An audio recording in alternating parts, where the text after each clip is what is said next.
of the late Adler Berryman Seal, pilot extraordinaire, soldier of fortune, drug smuggler, undercover agent for the FBI, DEA, U.S. Customs, and the Central Intelligence Agency.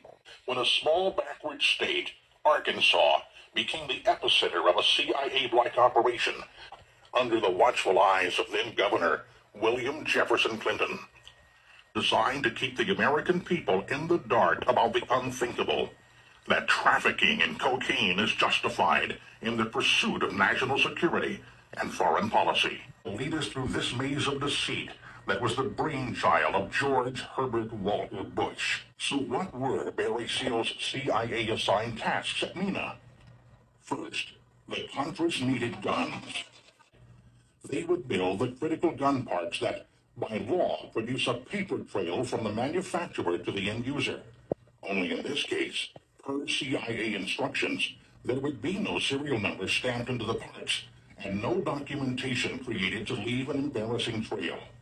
Untraceable weapons would seemingly appear from nowhere, and Barry Seal would then fly the munitions to staging areas in Central America, with the help of his CIA-provided C-123 cargo plane, the Fat Lady, which had a gross weight capability of 60,000 pounds. Second, the Contras needed skilled pilots. Pilots trained in the risky and often deadly business of flying slow and heavily laden cargo planes behind enemy lines for the purpose of resupplying the Contra soldiers on the ground in Nicaragua. As we had learned in Vietnam, guerrilla warfare depends upon a continuous supply of munitions, medical supplies, and food being provided to the foot soldier on the ground. The CIA's Enterprise, based in Honduras, had already procured the planes such as the C-123 Provider and the C-7 Caribou. But potentially catastrophic risks were being taken by piloting the planes with American crews.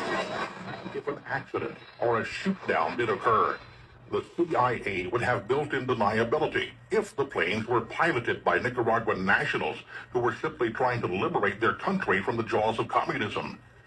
Being an FAA-certified flight instructor, Terry Reed's role with respect to the Contra pilot training was to train the students in multi-engine low-level.